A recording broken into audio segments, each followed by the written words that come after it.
Jalil Abdul Aziz dan nombor metrik 287-437. Komponen saya akan membentangkan mengenai cukai pendapatan di Amerika Syarikat. Saya akan memulakan pembentangan dengan bahagian pengenalan.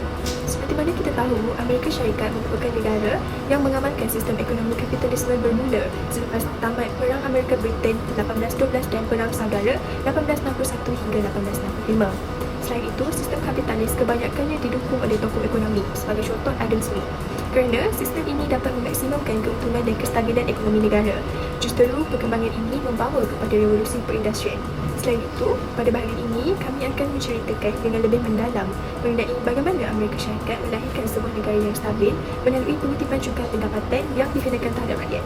Cukai pendapatan yang terdapat di Amerika Syarikat adalah berdasarkan gaji atau pendapatan masyarakat. Hasil daripada cukai pendapatan akan digunakan oleh kerajaan untuk meningkatkan keuangan program insurans sosial di negara ini. Sehubungan dengan itu, pihak yang bertanggungjawab dalam mengutip cukai, melaksanakan tadbir dan buatkuasa undang-undang cukai pendapatan ialah Internal Revenue Service (IRS). Oleh itu, mari kita lihat dengan lebih terperinci apa itu cukai pendapatan dan apakah kesan kepada pelaksanaan pengutipan cukai ini terhadap Amerika Syarikat. Assalamualaikum, nama saya Muhammad Farshazah bin Madisa dan nombor metrik 286489. Hari ini saya akan meneruskan pembentangan dengan menerangkan apakah itu cukai pendapatan. Cukai pendapatan individu merupakan penyumbang dana yang terbesar bagi cukai pendapatan di Amerika Syarikat. Cukai pendapatan individu ditakdirkan sebagai bayaran terhadap pendapatan yang diperoleh oleh individu dari dalam dan luar negara. Kebanyakan laporan kewangan menunjukkan bahawa cukai pendapatan individu diperoleh daripada gaji dan upah. Seterusnya, saya akan meneruskan pembentangan ini dengan menerangkan pihak yang harus membayar cukai pendapatan individu di Amerika Syarikat. Terdapat dua. Pihak yang pertama adalah penduduk permastautin. Itu mereka perlu memfailkan pemfailan bersama, memfailkan perkahwinan secara berasingan, ketua isi rumah dan juga bujang. Bagi pihak yang kedua iaitu penduduk yang tidak bermastautin. Individu yang tidak bermastautin di Amerika Syarikat akan dikenakan berdasarkan pendapatan yang diperoleh daripada perniagaan yang dijalankan di negara tersebut. Manakala cukai yang dikenakan adalah sebanyak 30% terhadap mereka yang memperoleh pendapatan seperti dividen dan juga royalti. Saya akan menerangkan tentang tujuan cukai pendapatan individu dilaksanakan di Amerika Syarikat. Bagi tujuan yang pertama adalah menjana keuntungan. Kerajaan mempunyai dana atau wang yang mencukupi untuk membiayai aktiviti dan program kerajaan.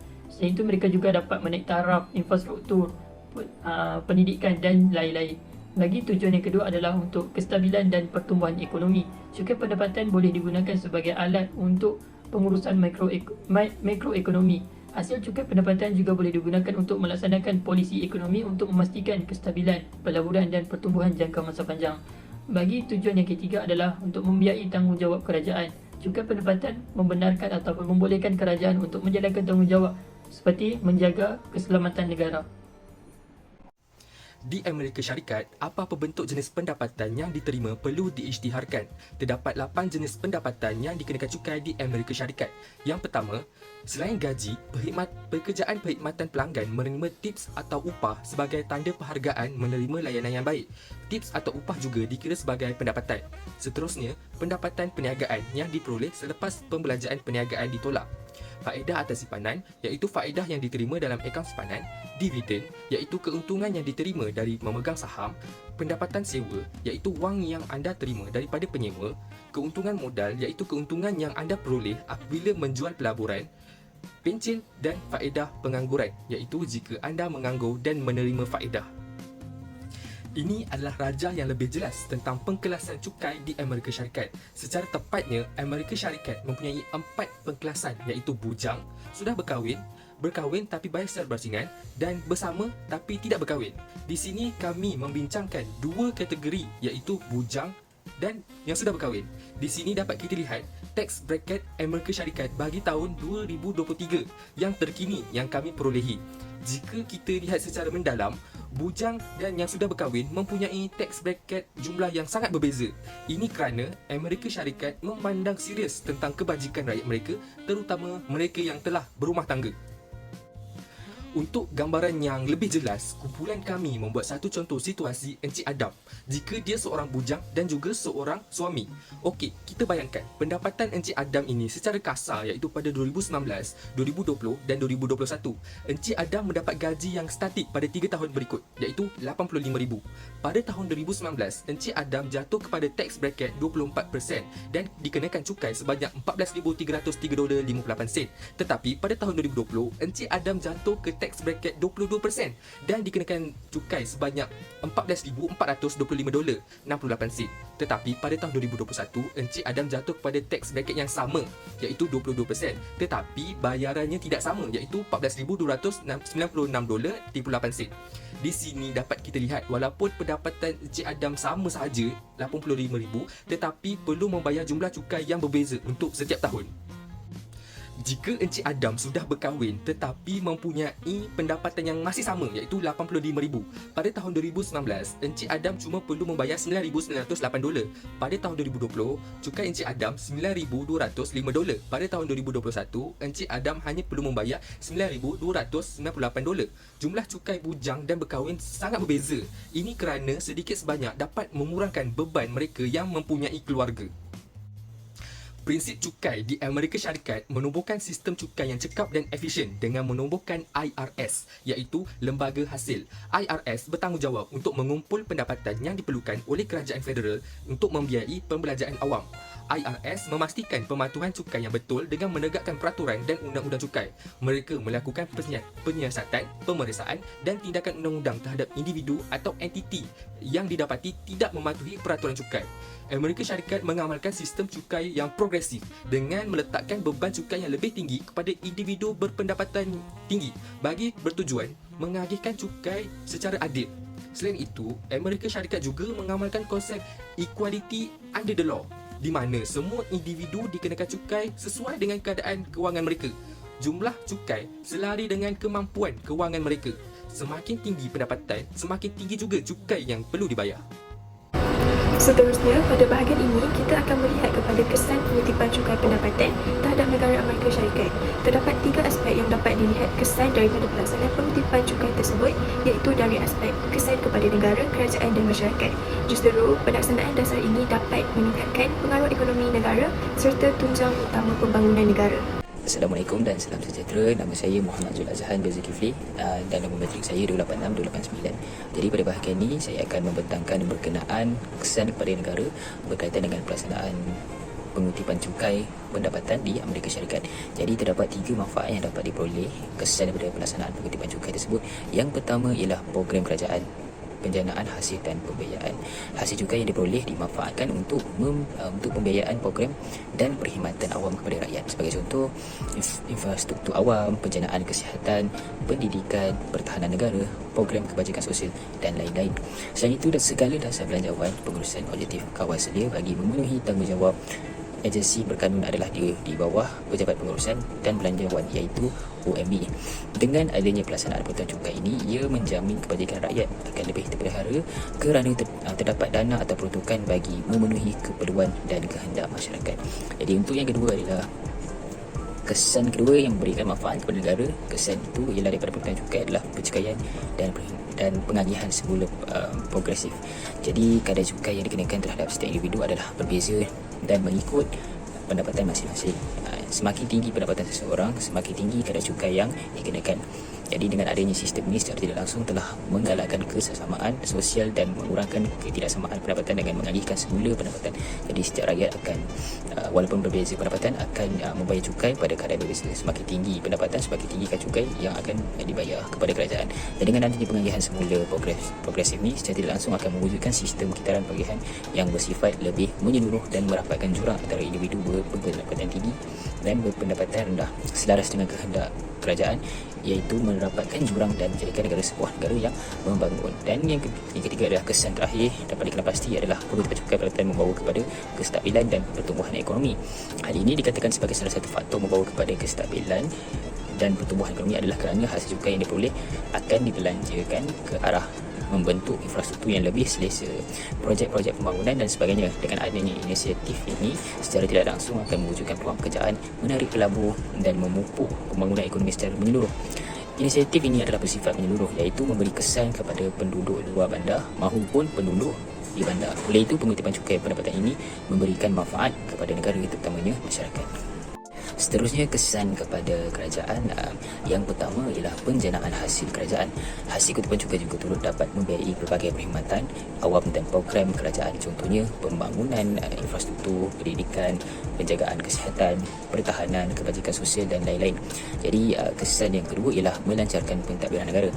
Dengan adanya pendapatan yang tinggi, kerajaan dapat mentadbir negara dengan lebih efisien dan sistematik. Segala projek pembangunan dapat dilaksanakan dengan lancar kerana tiadanya masalah kewangan. Jadi justru kebajikan masyarakat juga akan terbela dan terjamin. Dan akhir sekali ialah kesan ini dapat membiayai perkhidmatan awam. Kerajaan dapat melabur dalam pendidikan untuk memastikan persekolahan berkualiti untuk masa hadapan generasi muda, prasarana pengangkutan klinik-klinik dan sebagainya. Jadi oleh itu secara keseluruhannya, pengutipan cukai berpendapatan ini dapat menjana dana kerajaan untuk mentadbir sebuah negara dengan lebih efisien. Cukai perkhidmatan individu juga menyumbang kepada pembiayaan perkhidmatan awam dan infrastruktur yang memberi manfaat kepada rakyat. Perkhidmatan ini termasuk pendidikan, penjagaan kesihatan, pengangkutan, keselamatan awam dan perlindungan alam sekitar. Rakyat mendapat manfaat daripada ketersediaan dan kualiti perkhidmatan ini yang sebahagiannya dibayari oleh cukai pendapatan individu. Perkhidmatan awam. Hasil cukai pendapatan merupakan sumber pembiayaan yang penting untuk pendidikan awam di peringkat persekutuan, negeri dan tempatan. Ia menyokong sekolah awam, universiti dan kolej komuniti yang menyediakan peluang dan sumber pendidikan kepada rakyat dan keluarga mereka. Akses ini memberikan pendidikan berkualiti yang membantu meningkatkan selit digital, melengkapkan rakyat dengan kemahiran penting untuk mengemudi dunia dalam talian dengan berkesan. Ia diperuntukkan untuk membiayai sekolah, gaji guru, sumber pendidikan dan program yang memberi manfaat secara langsung kepada rakyat, memastikan akses kepada pendidikan berkualiti dan mempromosikan literasi digital dan pembangunan kemahiran. Jabatan Pendidikan Amerika Syarikat menerima pembiayaan persekutuan daripada pelbagai sumber termasuk hasil cukai pendapatan untuk menyokong pendidikan awam. Pada tahun fiskal 2021, belanjawan Jabatan Pendidikan Amerika Syarikat ialah 66.6 bilion US dollar dengan sebahagian besar diperuntukkan kepada program pendidikan rendah, menengah dan tinggi yang memberi manfaat kepada rakyat. Infrastruktur pengangkutan. Hasil cukai pendapatan digunakan untuk membiayai projek infrastruktur pengangkutan seperti pembinaan dan penyelenggaraan jalan, lebuh raya, jambatan dan sistem pengangkutan awam. Pelaburan ini menambah baik rangkaian pengangkutan, mengurangkan kesesakan, meningkatkan keselamatan dan menyediakan mobiliti yang lebih baik untuk rakyat. Pentadbiran Lebuh Raya Persekutuan FHWA menerima pembiayaan daripada Kerajaan Persekutuan termasuk hasil cukai pendapatan untuk menyokong projek infrastruktur pengangkutan.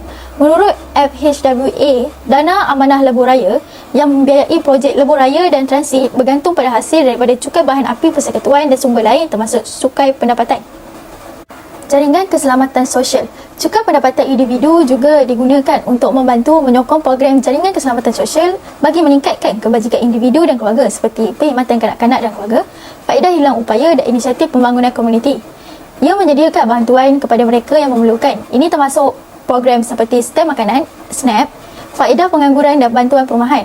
Rakyat yang mungkin menghadapi cabaran kewangan atau keadaan yang tidak dijangka boleh mengakses program ini untuk sokongan dan kestabilan sementara.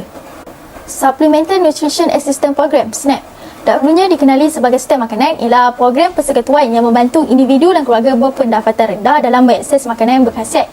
Hasil cukai pendapatan digunakan untuk membiayai faedah SNAP yang membantu mengurangkan rasa tidak selamat makanan dalam kalangan rakyat dan menyediakan jaringan keselamatan yang mereka memerlukan. Sehingga April 2021, faedah SNAP mencapai kira-kira 42 juta orang di Amerika Syarikat. Belanjawan tahunan program ini dibiayai melalui belanjawan persekutuan termasuk hasil cukai pendapatan dan menyediakan bantuan makanan penting kepada individu keluarga yang layak. Seterusnya, Temporary Assistance for Needy Families, TANF. TANF ialah program persekutuan yang menyediakan bantuan kewangan sementara kepada keluarga yang memerlukan. Hasil cukai pendapatan menyumbang kepada pembiayaan TANF yang menawarkan bantuan tunai, latihan pekerjaan dan perkhidmatan sokongan lain untuk membantu keluarga beralih kepada sadar diri. TANF menyediakan bantuan tunai sementara kepada keluarga berpendapatan rendah dengan anak tanggungan. Pada tahun fiskal 2020, TANF berkhidmat kepada purata sekitar 1.6 juta keluarga setiap bulan. Hasil cukai pendapatan juga diperuntukkan untuk menyokong program penjagaan kesihatan termasuk Medicare dan Medicaid. Program ini menyediakan liputan kesihatan dan penjagaan perubatan kepada berjuta-juta rakyat Amerika Syarikat. Medicaid ialah program persekutuan dan negeri bersama yang menyediakan perlindungan penjagaan kesihatan kepada individu dan keluarga berpendapatan rendah. Hasil cukai pendapatan juga menyumbang kepada pembiayaan Medicaid, memastikan rakyat yang layak mempunyai akses kepada perkhidmatan perubatan penting termasuk lawatan doktor, penginapan hospital, ubat preskripsi dan penjagaan pencegahan. Pada tahun fiskal 2020, Kerajaan Persekutuan membelanjakan lebih $419 bilion untuk Medicaid, menyediakan perlindungan penjagaan kesihatan kepada kira-kira 75 juta individu dan keluarga berpendapatan rendah. Medicaid ialah program insurans kesihatan persekutuan terutamanya untuk warga emas berumur 65 tahun ke atas serta individu kurang upaya tertentu. Hasil cukai pendapatan menyokong Medicaid untuk membolehkan rakyat yang layak menerima perkhidmatan penjagaan kesihatan termasuk penjagaan hospital, perkhidmatan doktor dan ubat preskripsi. Menurut Centers of Medicare and Medicaid Services, CMS, Medicaid dibayari bersama oleh Kerajaan Persekutuan dan Negeri. Bahagian persekutuan pembiayaan Medicaid datang daripada hasil am yang termasuk cukai pendapatan. Pada 2020, Medicaid meliputi lebih 63 juta rakyat Amerika termasuk warga emas dan individu kurang upaya tertentu. Pembayar cukai Amerika membiayai Medicaid melalui cukai gaji 1.45% ke atas semua pendapatan mereka. Kesimpulannya, cukai di Amerika Syarikat adalah penting dan berfungsi sebagai sumber utama hasil kerajaan yang membolehkan pembiayaan perkhidmatan awam dan infrastruktur. Cukai juga memainkan peranan dalam menggalakkan kestabilan dan pertumbuhan ekonomi dengan mempengaruhi perbelanjaan pengguna, pelaburan dan aktiviti perniagaan melalui dasar fiskal. Sifat progresif sistem cukai bertujuan untuk mengagihkan semula kekayaan dan mengurangkan ketidaksamaan pendapatan. Tambahan pula, cukai menyokong program sosial dan jaringan keselamatan, mengawal selia industri dan tingkah laku, mempengaruhi pilihan pengguna dan menyumbang kepada perancangan belanjawan dan pengurusan defisit. Secara keseluruhannya, cukai ialah alat penting yang digunakan untuk kerajaan untuk membiayai operasi membentuk ekonomi, menangani keperluan masyarakat dan mengagihkan beban keuangan.